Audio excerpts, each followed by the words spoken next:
Good afternoon, ladies and gentlemen.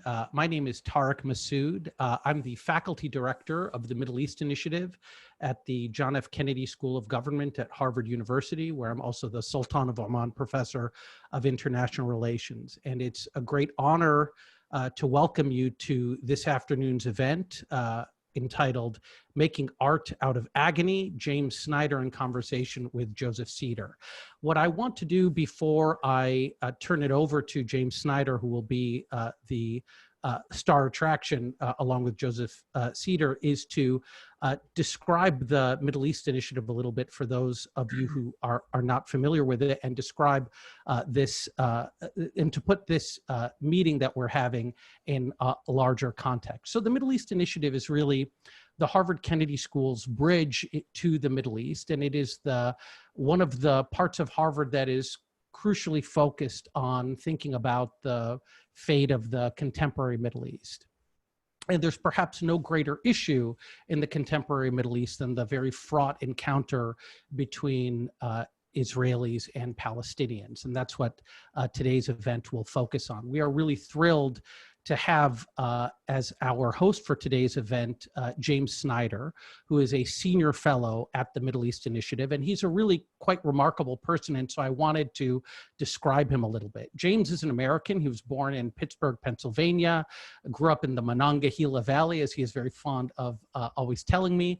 He graduated from Harvard University and was a Loeb Fellow of Harvard's Graduate School of Design. After graduating from Harvard, he went to work for an earnest little institution in New York City called the Museum of Modern Art, of which he ultimately became deputy director for a decade, from 1986 to 1996. And after being the deputy director of the Museum of Modern Art, he made the move to Israel, to Jerusalem, where for 20 years he was the director of the Israel Museum, which is an encyclopedic museum in Jerusalem that tells the entire story of human civilization. He's now the director emeritus of that museum and the executive chairman of the Jerusalem Foundation, which is a foundation that is focused on development in the city of Jerusalem. In addition to being a man of great culture, as you're about to see, James is also a man of great humanity, and I view him as one of the most sophisticated, sensitive, and really soulful observers of the encounter between Jews and Arabs in that place known as the Holy Land. So we were really honored to have him join us this year for what I hope will be a very long-term engagement at the Kennedy School as a senior fellow, where he is helping us think very deeply and carefully about the cultural dimensions of the encounter between the Middle East's diverse peoples, and where he is also thinking with us very seriously to try to get the Kennedy School, which is a place that has never been accused of being terribly cultured, to pay more attention to the arts and culture as both subjects of and tools of politics, activism, and public policy. Today's event, today's conversation between James and Joseph Cedar was actually originally envisioned as the first in a series of events that James was going to host at the Kennedy School this spring before our plans were derailed by the coronavirus. We're thrilled that both he and Joseph Cedar were open to doing this event online, and we very much hope that we'll do several more of these online before we reconvene physically, hopefully sooner rather than later, to continue this really important work at Harvard. So with that, I'm going to once again thank you all for joining us, and I will turn it over to my friend and colleague, James Snyder. Tarek, thank you very much for that very kind introduction.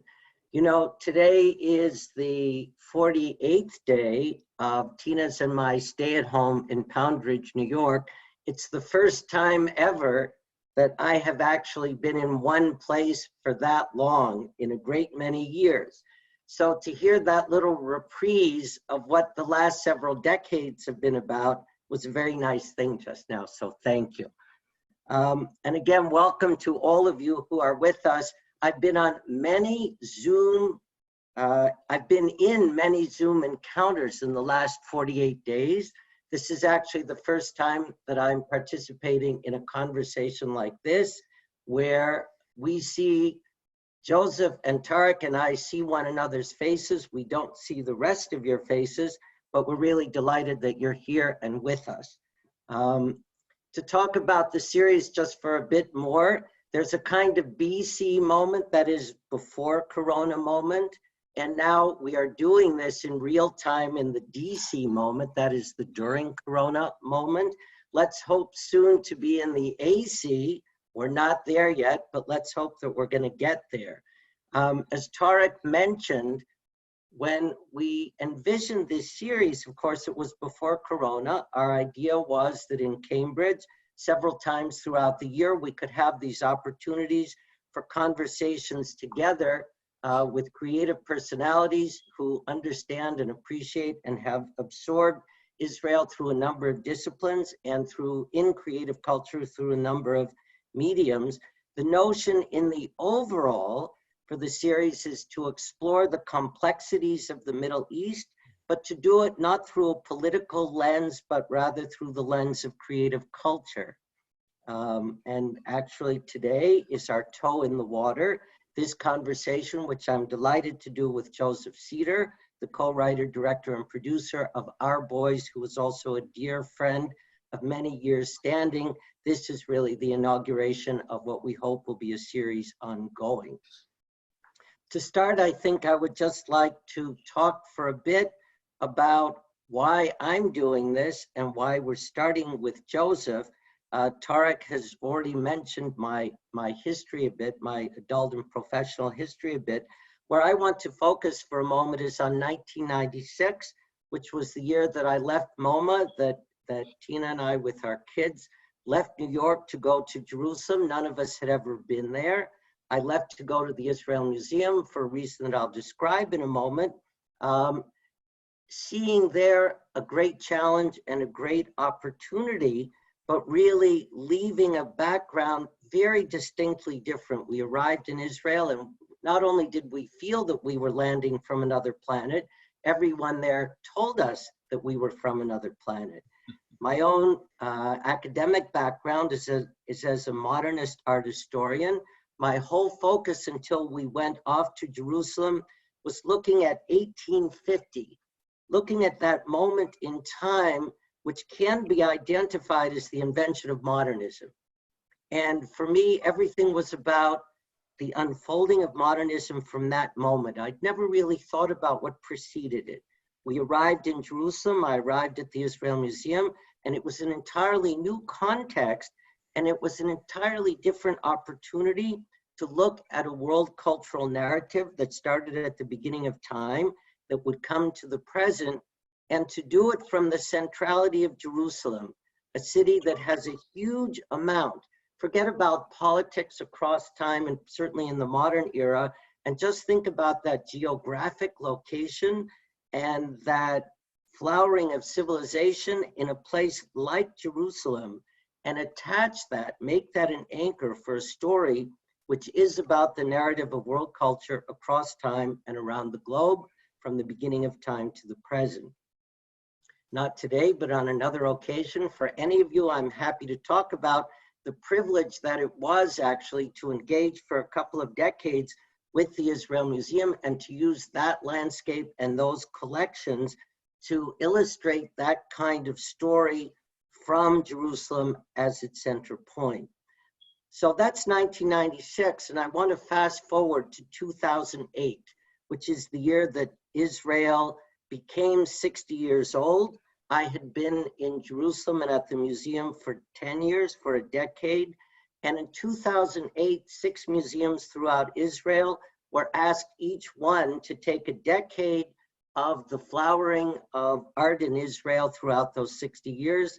We at the Israel Museum struck it rich because we got to do 1998 to 2008, the most recent of those decades, which was a decade about a time when a generation of young creators, creative personalities, were just turning 30. Israel was turning 50 in 1998, and we got to reprise the decade of their arriving at the age of 30, having their first decade as adult professionals in the creative arts, and Israel passing from its 50th year to its 60th year.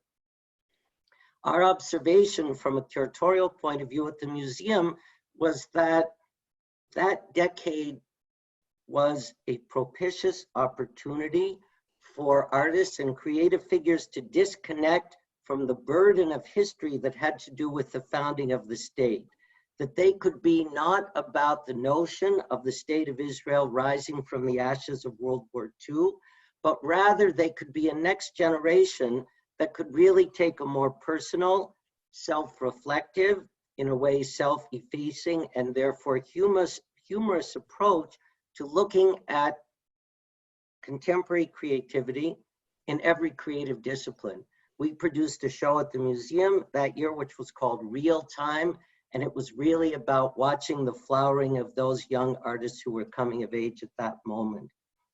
In that same year, Shimon Peres, then president of the state of Israel, inaugurated an annual presidential conference. 2008 was the first year. It would last for the next 5 years. And in the first few years, it was a very august occasion, but somehow it was all about politics. Quietly in the first year, I said, you know, really culture should be introduced into this narrative. In the second year, I said it again, but in a larger voice. And in the third year, which was 2010, finally, we were invited to put together a panel for that conference, which would be an opportunity to look at the phenomenon that I'm describing. It was sort of a great moment. I did have the privilege of chairing that discussion, and we had representatives from the visual arts, the performing arts, literature, and film. And I did it with a set of personalities who were then in their turning 40 or in their early 40s. And of course, Joseph Cedar was the representative from the film industry. By that point in time, Joseph had become very well recognized for the accomplishment of his 2006 film, Beaufort, and he was in the middle of working on his next film, which would come out in 2011, called Footnote. And knowing Beaufort and watching the development of Footnote, I'm proud to say that a little bit of it was filmed on the campus of the Israel Museum. It was actually an opportunity to see how Joseph's work always was about taking political and historical stories, but treating them through a personal and sociological lens, which gave a kind of unique flavor to Joseph's voice. Joseph and I really had our first substantive encounter at that time in the course of preparing for that year's conference with Shimon Peres. And something that will stay with me forever from that moment was how he and I would always say to each other that at the same time we were always very different and yet very similar. And when we did our panel for that conference, Joseph in front of a packed house looked across the stage at me. Joseph was dressed as he is, as you will see him in a moment. Just now, I was dressed as I usually am, wearing a suit and a tie, and everything was matching and everything was combed and so forth. And he said, it's impossible for me to think that you and I come from the same gene pool. And yet, our sensibilities were and continue to be quite similar. So all of that is a preamble to why I wanted to introduce this series by talking to Joseph and by using our boys as the focus of the series. Returning just for a moment, when Joseph and I first met in 2010, this was after Beaufort. Beaufort is a very intensely political narrative set at the time of Israel's withdrawal from Lebanon in the year 2000, and Joseph looked at through his own intensely personal lens of his army experience in Lebanon during the Lebanon War. Footnote was in progress. Footnote, when it would come out, was very successful, nominated for many important awards. Again, a kind of grading up of Joseph's recognition internationally. And what was so interesting for me about Footnote was that it was saturated with the idiosyncrasies of life in Jerusalem. Points and observations that only people in Jerusalem could enjoy and embrace. Quintessentially local is how you would have to describe that story. and yet it was absorbed internationally because its underlying themes, its subcurrents were universal, most particularly a story about a father and a son. So all of this amplifies why beginning today with Our Boys can be so meaningful. Our Boys, as you will see shortly, as the story embraces all of what I've just described. It's a perfect springboard for this kind of discussion about how Agony can yield art, because it is a story about a particular historical moment, an intensely political one that was the trigger for the Gaza war in 2014. It is a story about Jews and Arabs, but it is also, and very importantly, a story about fathers and sons, about our sons, and of course about our boys, which becomes the title of the series. Now, film in Israel, for those of you who have not followed it in the way that some of us have, has an esteemed history from the beginning of the invention of cinema. It's a pretty remarkable story that place 6,000 miles away from New York, thousands of miles away from most other modern places, has its own history with cinema.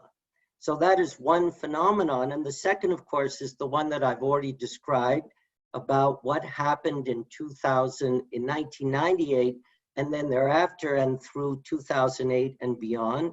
And Joseph actually ties to both of those phenomena. So Joseph is part of the sort of long narrative of the history of cinema in Israel, but he is very central. He is an anchor to the story of creative figures that emerged in 1998 and whose careers creatively would flower thereafter. So Joseph, I want to start with you just now. And first, I want you just to talk about how you got into film. Hi, James. Hi, everyone. Thank you for that.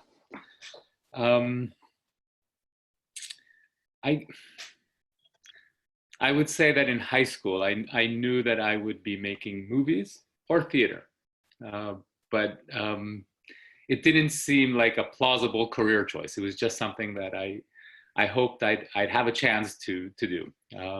But then after my Army service, I got a job working in a TV station as a stagehand, and then later assistant to a lighting technician. And gradually it became something that I felt I can realistically do, not only as a dream, but also as a profession. I tried to get into a film school in Jerusalem and wasn't accepted. That was traumatic for me because I come from a religious background and I felt like an outsider to the Israeli art world or film industry. And I thought that my rejection somehow had to do with that. So I went to Hebrew University and got a broader education, which I'm happier now that I had that. And then I went to study film at NYU. And when I came back to Israel, I was still an outsider, not only because of my personal background, but because my training was outside of Israel. But I was persistent. I had an idea for a first film. And I guess not letting go of that idea over 5 years made that film possible. And then I think this is true for any film professional. If you're able to get through the transition from a first film to a second film, then you become a filmmaker. There are many more filmmakers who just make one film than those who have like a whole body of work. And thankfully, I was able to take the success of the first film and use that credit to continue working in Israel. And you came back to Israel from school in order to do your film work there. Yes, I didn't think during my time at NYU that I would stay in New York. I was positive that the stories I would be telling will take place in Israel, where I grew up. Just explore that for another moment, because it relates to what I've already said about how what makes your work unique is that it is at the intersection of historical and political narratives and intensely personal ones. I mean, did you think at all about staying outside of the country, or did you really feel that the place for you to do it would be back in Israel? That while you were introducing this series, this meeting, and me, I came to think that the political and the personal, and this may sound like a cliche, but it is true, aren't really clearly defined for me. I grew up in not in a very political family, but in a very political neighborhood. And the most intense experiences of my childhood were a combination of some kind of national event. It can either be a demonstration against something the government was doing, or some kind of ceremony that celebrated a national holiday, and some kind of personal connection to what was happening around me. So the catharsis of a national moment, combined with the sense that I'm arriving somewhere, is the most intense memories that I have as a child. So at least in the first 3 films that I did, I guess in Footnote as well, the story always leads to a moment where the national and the personal somehow connect to each other with this great release of emotion. So the end of Footnote is, I guess, a good example of that. The main character is about to receive a national award. The film ends on the first note of the national anthem, which is very hard to resist for any country in any anthem. And of course, it's a moment of really delicate and complicated emotional feelings towards his place in all of this. And every film somehow has led me to a moment like that, where these 2 forces somehow find each other. You know, when we talk in a bit in more detail about Our Boys, this of course is actually part of what is so moving and so correct and so successful about Our Boys. You know, I just want to interject, today is Independence Day in Israel, and all the commemorative moments were done remotely. And if you watched any of them at all, of course, it was a very strange thing, because you saw ceremonies taking place where usually the context is a huge public gathering, but none of that could happen. And exactly what you're describing is something that might become someone's creative project after this crazy time that we're all in. And secondly, and really just as a footnote, the fact that Joseph applied, there are very good art schools in Israel, particularly in Jerusalem, but one could do a research paper on all of the great and successful creative figures that applied and didn't get into art school in Israel and left the country. Not so many returned in the way that Joseph did, and I think that can also be part of our story. You know, in the 2 decades that we're really focusing on, 1998 to 2008, and then 2008 to the present, in that first decade after Israel turned 50, Israeli art in general went global. Anyone who followed international contemporary art in any discipline became aware of Adi Ness's Last Supper, depiction of the Last Supper with actors playing the roles. Actors as playing the roles of soldiers, playing the roles of those attending Jesus in the Last Supper. That work is from 1998. Many people who follow cinema all over the world saw Eitan Fox's Walk on Water, which is from 2004. And so during that first decade, you had this kind of explosion of a dispersal of Israeli contemporary culture going worldwide. And then from 2008 to the present, you've had this phenomenon of Israeli serial TV going global. You know, how many people out there in the world with no interest in the Haredi Jewish community have watched Shtisel, which was done actually almost 7 years ago, but only went worldwide a few years ago? And how many are watching now the 3rd season of Fauda, which first came out 5 years ago in 2015? So in a funny way, Joseph, with your sort of education and experience and work experience in the US, and your life and your work really emerging from Israel, the question is, what took you to Our Boys as a subject? What took you to take on this assignment, which would be a hugely challenging one? You came to America. Your first American production was Norman with Richard Gere. And then when you took on Our Boys, it is an HBO production that was meant initially from the very beginning for international distribution. So somehow it brought you into this picture as part of this springboard from Israel out into the world. Okay, so I'll try to answer that question in relation to something I think is very interesting in your question. There's an important distinction in my own taste and sensibility between a story or a piece of work that is local in its intentions, in that you can sense that the storyteller or the creator behind it is dealing with a nuance that he knows only people from the inside will appreciate at the level that he would feel satisfied with. And on the other side, there are enough examples of pieces of work and stories that you can sense right away are meant for a broader audience, and therefore have a shallower use of specific cultural things. And I've always felt in the first category, not so much as a choice. It's just what comes natural to me. Our Boys started out as an assignment from HBO.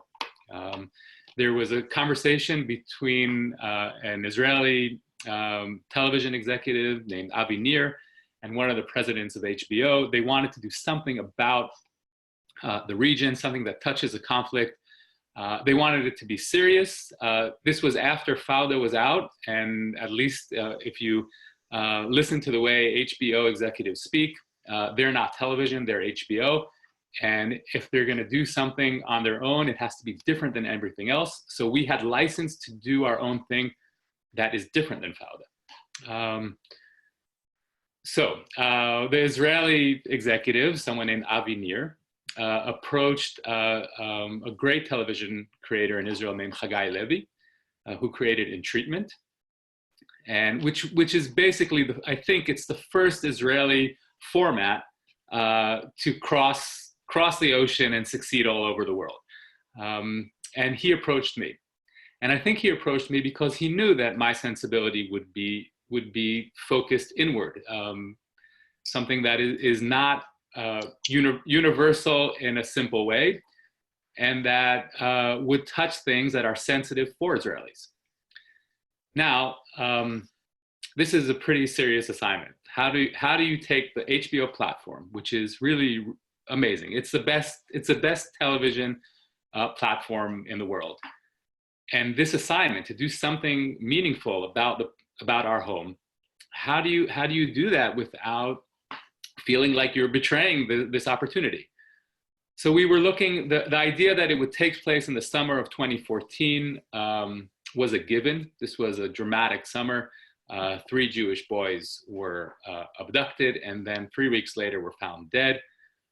A day after their funerals, a Palestinian boy was burnt alive, and 5 days later, the whole area was in a war. So this was our time frame, and within that time frame, we had a few stories that we considered, and ultimately we chose the one that was most challenging for us to understand as Israelis. And that was, and this is just really a very unfiltered reaction to those events. When Muhammad Abu Khdir's body was found, no Israeli could believe that Jews did this. And then when it became clear that they did, the question that I remember asking myself is, how? Like, how do Israelis, who I assume grew up, even if not exactly the way I did, but in some similar way, how can their life had led them to this act of such extreme cruelty? And this was a question we thought justifies the kind of mandate that HBO gave us. And for the next 3 years, we devoted every ounce of energy we have in figuring out how these three Jewish boys ended up committing this crime. What we found out about 6 months into the process is that there's no way to tell the story without a Palestinian partner or a Palestinian point of view. And for that point of view to be meaningful and to meet our standards of focusing inward and not outward, we needed a Palestinian partner. So we brought in Tawfiq Abu Wail, who's a friend of mine and a great filmmaker in my mind. And we gave him the authority and the responsibility to tell the Palestinian narrative in this story. And that's how this really messy and extremely complicated and challenging project started out. Joseph, having known you through that period of time when this work was happening, I really want to get into the challenges that the trio of you who were writing, directing, and producing the series faced. But first, you know, Tina and I, of course, watched the series as it came out. And this past week, we watched the first episodes again. It is so unbelievably powerful. And it is so timely in so many other respects beyond being in and of itself the story that it is. Tarek, we could do a course over a whole year just using our boys. So many subjects flower in the course of looking at this material. So in the time we have today, let's just try to touch on a few of them. And really, a lot of them could become very extended discussions. But Joseph, first, just talk about the challenge of a creative team that was both Israeli and Arab. The challenge of it and why it was important, if not essential, to have a team that represented both sides. Okay. Thank you for a chance to answer this question. I would say this is what a whole course can be devoted to. Any collaboration is complicated. And I didn't have any experience with collaborating with other artists. All my previous works were written by me and directed by me and edited by me. And everyone around was there to support my vision, which is extremely convenient. And looking back at those experiences, it's a piece of cake. Here, this was a group effort. There was Chagai, who had really strong experience with creating television. I come from the film world. Tawfiq is also a filmmaker. Both of us never worked for television, never really had to interact with any executives, which is another part of what this collaboration is. There are very smart and experienced television executives who were part of a lot of our decisions. So our initial decision was, we're not going to tell a Palestinian story without a Palestinian partner who has the freedom and the authority to really control the narrative that he's putting on the screen. Now, this can't be taken for granted because this kind of operation needs a hierarchy. Someone has to be the last person to call the shots. Otherwise, arguments are just endless. Now, I can say after a few months of experiencing collaboration for the first time, the one observation I had was the trick for a smooth collaboration is caring less. If you're arguing about something and you realize, okay, this isn't that important to me, then it's easy to compromise and just go along with whatever the rest of the people want to do. But if you do care, and if what's on the line are things that you can't compromise about, then you end up in just really unresolvable arguments. So this is a story from the Palestinian side. Muhammad Abu Khdir is a symbol. He's a 16-year-old boy who was burnt in a tragic way. And for this generation of Palestinians, as far as I know, he's the face of the resistance to the occupation. And if you go online and look at some of the material that exists on Muhammad, the way his death is portrayed has really the like mythic overtones to it. So Tawfiq knew that he was taking on himself a really, really problematic challenge. Like, here he is working for an Israeli company with Israeli partners for an American broadcaster, HBO, but with a natural tendency towards the Israeli narrative. And yet he has to somehow look at his fellow Palestinians, and more specifically at the parents of Muhammad Abu Khdir and the family of Muhammad Abu Khdir, and tell them, trust me with this story.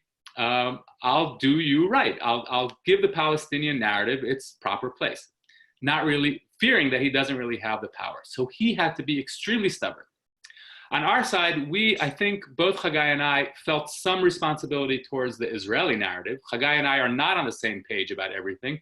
And yet, that really wasn't our main concern. We felt like, okay, we are in control of our political outlook as much as it's expressed in the story. But artistically, we disagreed with a lot of things between ourselves and with Tawfiq. And when an artistic priority came up that clashed with a political priority on Tawfiq's side, there was just no way to resolve that. The result is that in the writing, we would say, okay, let's create 2 versions or 3 versions. When we got to production, we would shoot more than one version. Like, I would shoot a scene, and then Tawfiq would say, I don't like the way one of the actors responded to something. I need my version. We'd say, fine, let's shoot another take your way. And then we reach the editing room, and there's no more putting off the decision. And for that reason, the editing took a year. And here I can say that while none of us are 100% happy with the result, we also all know that the result somehow reflects a deeper truth than any of us could have achieved individually. And understanding that is really profound, because it's not that we let go at a certain point. We were fighting, we were at each other's throats till the premiere. And somehow, because of that argument, because it distilled certain ideas, because it forced us to really have to fight for certain things and other things let go of, somehow this group effort turned into something that is really bigger than what any of us could have done alone. You know, it's amazing. It's amazing, Joseph, listening to you say this, because for those who are with us this afternoon, knowing Joseph through this whole process, I did hear this narrative often. And Joseph was working in New York. His 2 partners were in Israel. They did a lot of this remotely. Actually, the way that we are all on Zoom today, before that became a necessity, the 3 of them worked that way. And for me, what this is this incredible intersection of, you know, historical, political, and personal, each carrying equal weight, and ending up with profound success. And it's pretty remarkable. And I want to take one theme. We have many things still to discuss, but I want to sort of go into depth in one theme, because I know that its meaning personally for Joseph is very great. It's very important, but it also ties to the fundamental narrative of the story. And it actually, for me, also relates just to my own background that started in literature and then went to art and to art history, and my own obsession over time in literature and in art with the narrative of Isaac and Ishmael, these definitional brothers from other mothers. And because we as a family arrived in Israel just at the time of the Second Intifada, and we looked at everything there through non-political glasses, for me, there was this puzzlement all the time, because I saw this conflict between Arabs and Jews as definitional enemies, knowing at the same time that Arabs and Jews are their closest genetic brothers. And that the big story is not about Arab Jews, it's about genetic brethren, and it's about fathers and sons. And it's about this idea, if you want to go back to Isaac and Ishmael as examples of relating to each other and each relating to his own Abraham. And a lot in the story of Our Boys is about looking at that as a political story and then also looking at it in a very intensely personal way. And actually, I want to get to a few clips that show that, but Joseph, do you want to say something before we look at the clips? Okay, I mean, I like the filter through which you're looking at our story. I don't think I can speak to the biblical reference or make a link between what we did and the biblical paradigm, but this was something that I felt I was representing in the general argument between the three creators here. There is a sense of parents sacrificing their children that exists in our story, in our region, and of course is for any parent or any child is a very dramatic and big theme to touch. Whether or not that's the focus of a story was up to debate. From my point of view, and this is how I directed every scene in the series, this is how I wrote every scene that I wrote, that's what this story is about. And instead of looking at a Jewish parent sacrificing his child by losing him to the conflict, or by being a parent of a victim, we thought that on the Israeli side, the relationship between the parents or the grandparents and the murderers had that dynamic to it. And of course, treating these murderers as the sacrificed child is more interesting to us than treating the victim as a sacrificial lamb here. So, Muhammad's father, Hussein Abu Qadir, at a certain point in one of the episodes says, "I am not a political leader, I am a father." And really, in a way, as you're describing, this story is the story about these dynamics, these profound and dramatic dynamics between fathers and sons. Let's just look at these two clips, one of which focuses on Hussein and Muhammad, and the other focuses on Yosef Chaim, the perpetrator of the crime, and his father, Shalom ben David. We can describe what's in the clip if we can get it going. Joseph, just describe. Okay, so the first clip we were about to see was of Muhammad being accused by his father of breaking this cement cutting machine that they work with in their construction business. Now at this point, we don't know whether Muhammad did it or not, but he claims that he didn't. And his father, who had already warned him a few times to be more careful, is furious at him, and he punishes him by telling him that he can't go on this trip he was planning to go on to Turkey this summer. And we learned that there's someone there in Turkey that he was hoping to see. There's a Debka festival he was hoping to take part in. And Muhammad looks at his father and said, I didn't do this. How can you punish me this way? And he doesn't believe him. And it ends with Muhammad just storming out of the construction site and walking away.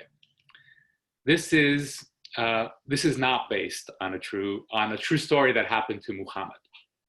When we spoke with Hussein and Sua, the actual Hussein and Sua, about Muhammad, we heard all these really great stories about Muhammad, and naturally none of them had the kind of complexity that we knew that we would need to involve an audience in the personal drama of Muhammad before he's abducted. So we were looking for something that would turn his story into something more challenging than just parents losing their child the way he did. And this came from something that happened in my family. My 10-year-old daughter was accused of doing something she didn't. We accused her of taking a bite out of a nectarine, which was really expensive, and then throwing it in the garbage. We took it out of the garbage and said, who took this? Who took a bite of this and threw it out? And no one said yes, but my wife and I assumed that it was our 10-year-old daughter, and she didn't say no. And we punished her that she can't eat nectarines anymore, and she can't ever order anything that she's not positive she will finish. And she was so nervous that during this period, she she wouldn't allow us to buy her ice cream because she was afraid that she wouldn't finish it. And there was about a month where we were upset with her, and she kind of submitted in a way that made us feel that, okay, yes, she did it, even though she's not admitting to it. And then about a month after that incident, our older daughter said, I have a confession. And she said, I'm the one who took a bite out of the nectarine and threw it out.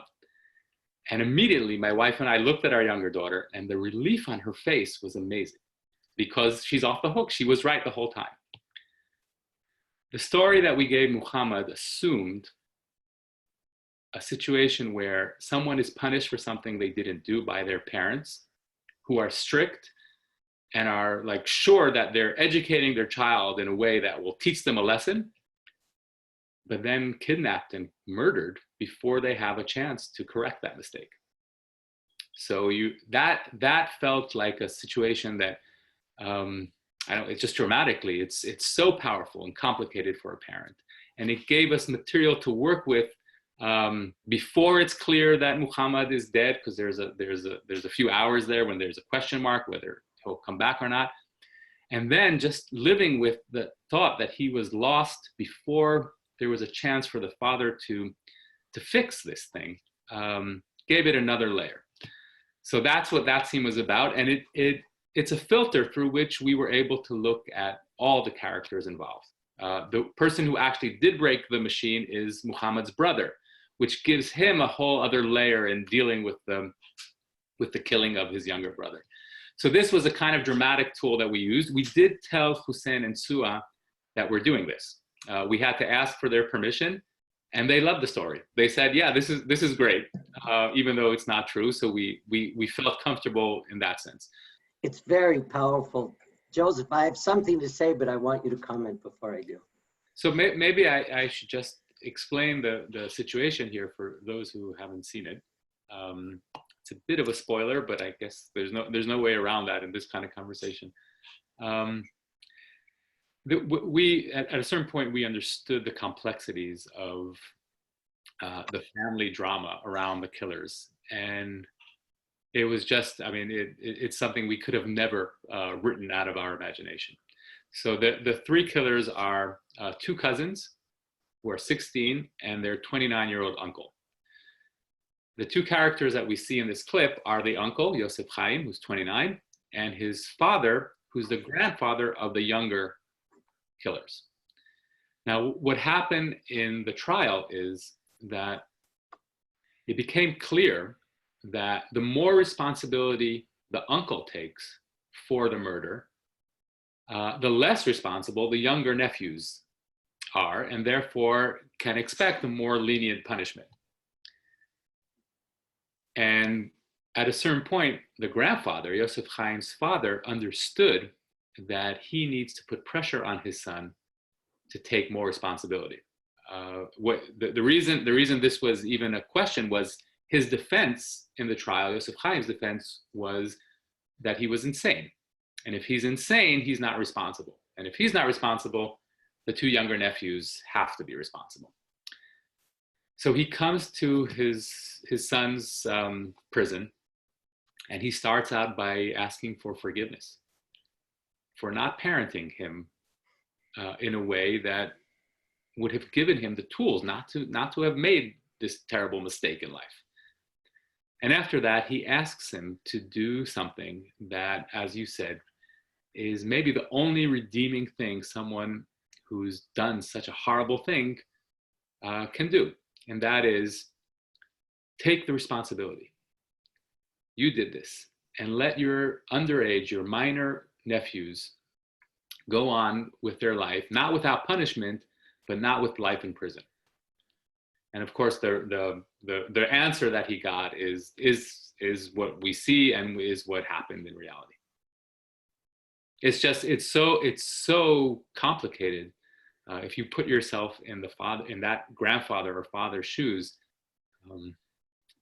this is one of the most, I think it's the most complicated dramatic scene I've ever had to direct. And the scene we just saw comes near the very end of the series. So the tension of the prospect of revolution of resolution is with us. And what you see here as a viewer is what begins in the first episode is like the grimmest kind of political story is coming to a moment. It's like on the brink of the greatest moral aspiration that could be achieved for some of the players. You'll have to see the series to know what finally happened. If it's okay, James, I would offer just another layer to this. Sure. Which also has like a moral value to it.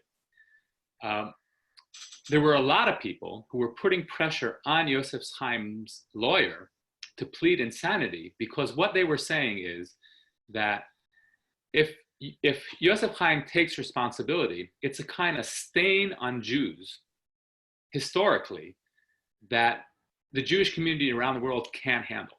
But if he's insane, it says nothing about the larger community. It's just one insane person who did this insane, cruel act. So there was pressure on Yosef Chaim and even on the grandfather and the father to say, he's insane. He's a sick person, and there's absolutely nothing to learn from what he did. And it says nothing about the greater community and nothing about the larger responsibility that Jews have. So that's the other moral force that was in play here. And all that somehow comes down on this poor father's shoulders, and there's just no way to get out of this terrible situation. It's so beautifully complicated and tragic, and I don't know. And I would only add that if the objective of art is to interpret humanity and inhumanity, what you and your creative partners did here with a very, very complex story was to demonstrate a really admirable moral, social, and personal perspective. I have two short questions, then a final one, then we want to get some questions from those who are with us. And in a way, you've just described this a little bit. The series uses fact, but of course it also creates fiction in order to strengthen the narrative and to achieve the final resolution of the story. And also creatively, you use creative footage and also documentary footage in order to accomplish that. Just talk about that a little bit, because I think people watching the series don't think about what's true and what's not true, and what's actual footage and what is your dramatic recreation. Okay, so maybe I'll continue with the same relationship between Yosef Chaim and his father to illustrate this kind of combination of almost journalistic investigation into the real story and our artistic interpretation of it. So one of the things that came up in our research is on the Friday before Yosef Chaim was arrested. Like, the murder happened on a Tuesday. They were arrested on a Saturday night. On that Friday, Yosef Chaim took his nephews, the same nephews who participated in the murder, and brought his father a gift, a reclining chair, a massage reclining chair that he brought from China. This was part of the research. It was a very strange detail, not a detail that any screenwriter could have ever thought of. Okay, so the Israeli equivalent of the FBI, the Shabak, was following Yosef Chaim around, and they see him driving in a car with this massage chair on the roof of his car. Now this is a detail that has some intrigue visually, but what does it mean? And this is where our storytelling instincts came in. What we did with that detail is we said, all right, and maybe this has some biblical reference to it. Yosef Chaim is bringing his father a gift because he knows that his father isn't appreciative enough of what he has done in life without these kind of grand gifts. And when his father sees the gift, he says, I'm not sitting on this. I will never sit on this chair. Why are you wasting your money on something so unnecessary? Stop giving me gifts. And it did something to our understanding of their relationship. All Yosef Chaim wanted in life was his father's approval. Once he knew he couldn't get it, he fell out of the normal path that someone in his area of or school of life would be on. And killing Muhammad Abu Khdir was, in a way, two things. It was one, telling his father, look, I can do something great on a national scale. And two, as a revenge towards his father for not appreciating who he was. I'm not only going to burn Muhammad, I'm going to burn our whole family. So those are very big, dramatic themes that we felt are interesting for us to work with, even if they're not like explicitly on the screen. They're what we use to work with actors and what we use to design sets and to compose shots.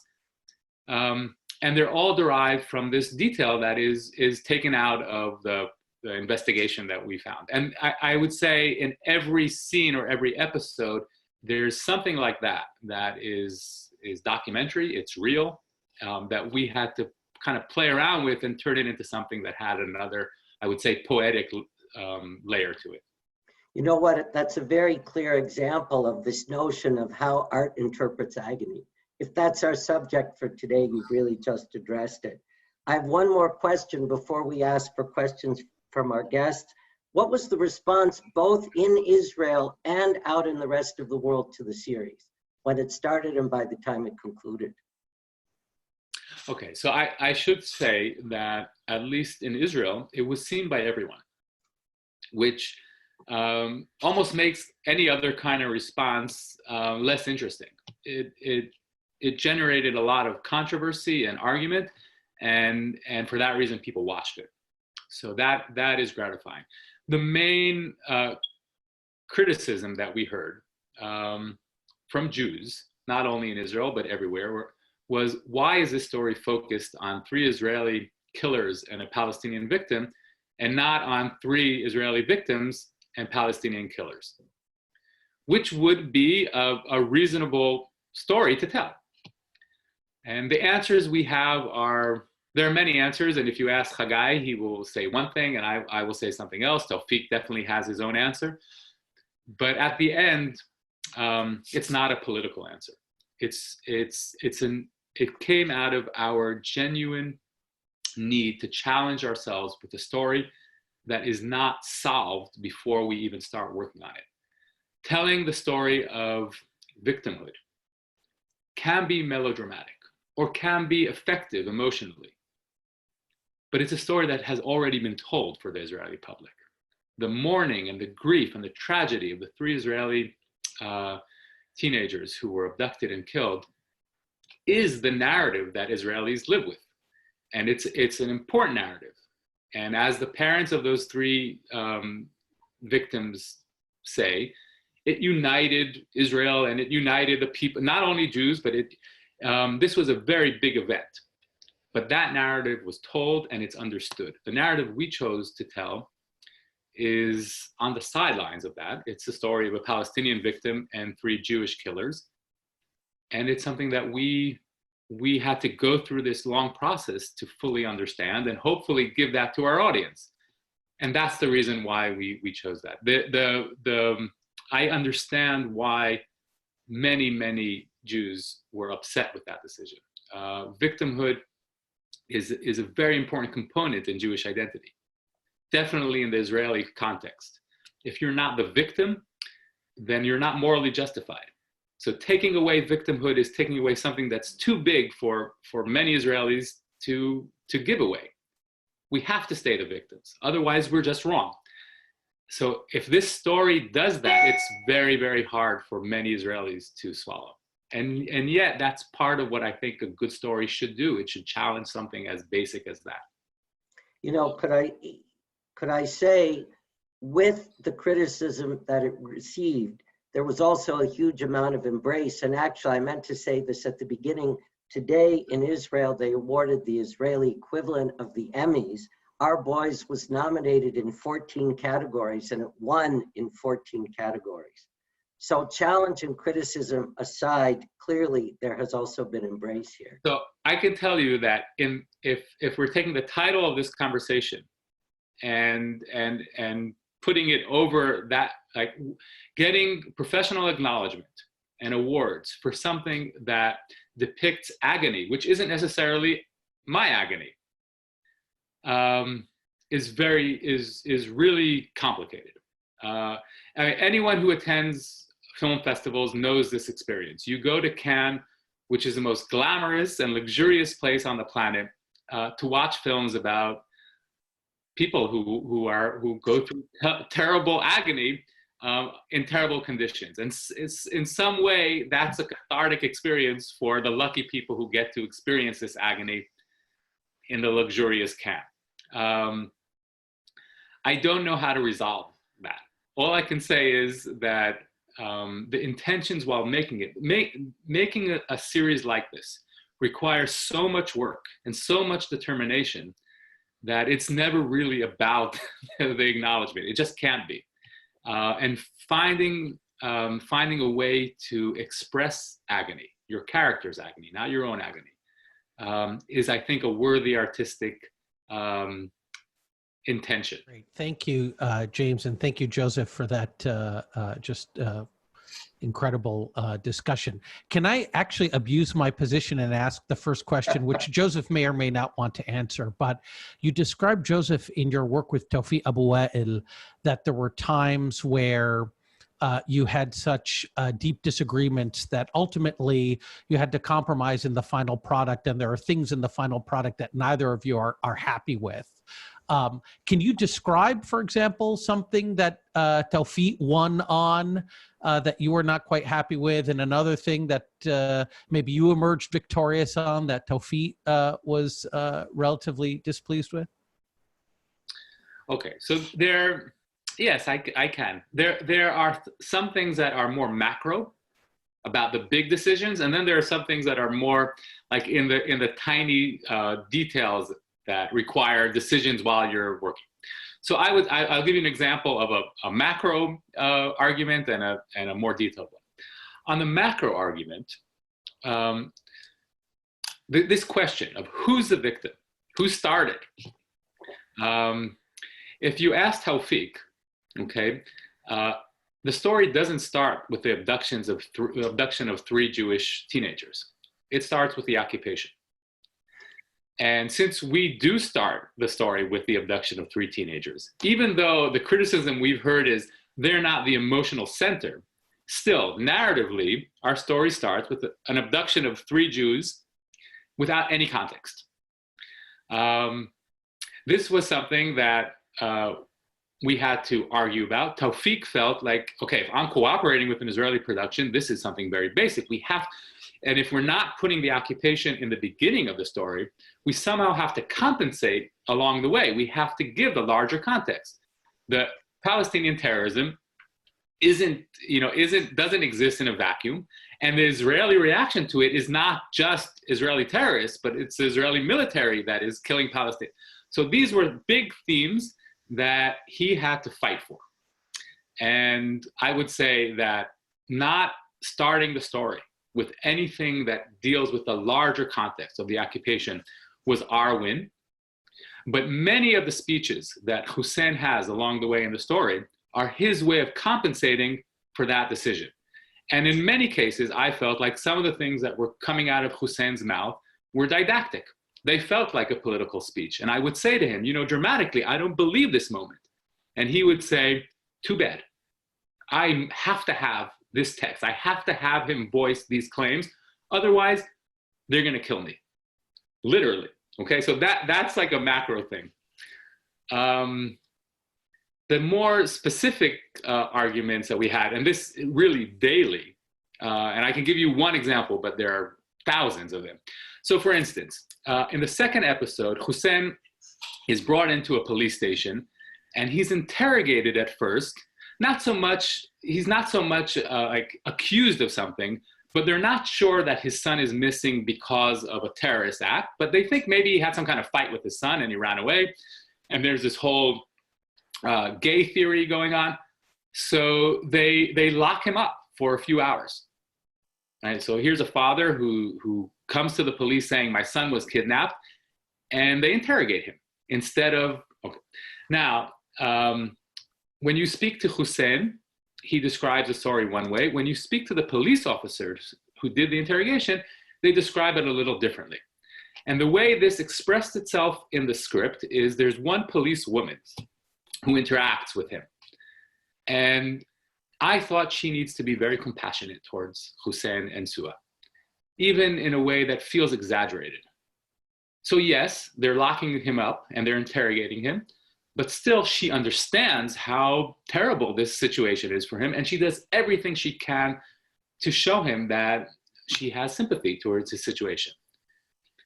On set, Tawfiq saw me directing this police woman and said, I'm sorry, there's no Israeli police officer who speaks so kindly to a Palestinian man.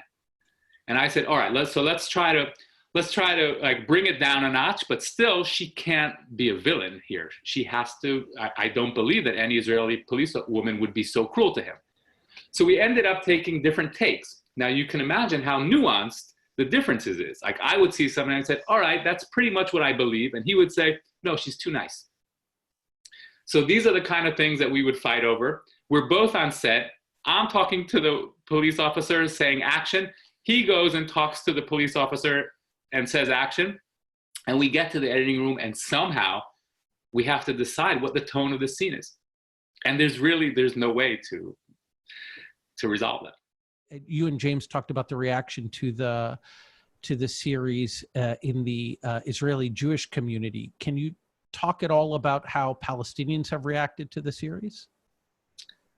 Yeah, so I know less about the Palestinian reaction than Tawfiq would, if you would speak to him. One is we understand that many Palestinians saw the series, and that is also gratifying. Generally, Tawfiq was receiving positive reactions. Like people were impressed that this story reached the screen the way it did. But of course, towards Tawfiq, there was a lot of criticism, mainly from the, I guess, the anti-normalcy branch of Palestinian activists who say that no matter what the result is, you can't cooperate with an Israeli production. And that's something he had to deal with, and he made a choice. His process was very interesting. He spoke to Hussein and Sua about it, and he said, if they give me their blessing, then I'm okay, and if not, I won't do it. And what Hussein told Tawfiq is, if you feel good about it, I'll support you. I trust you and I'll support you. So Tawfiq went on this journey with that kind of endorsement, and I think it gave him the moral protection to defend himself from all this kind of criticism. I imagine, though, that one of the remarkable things about this series from the standpoint of a Palestinian would be that the victim in the series really is a Palestinian and the perpetrators are Israelis. Was that sort of flipping of the script at least recognized by people as something new? Okay, so what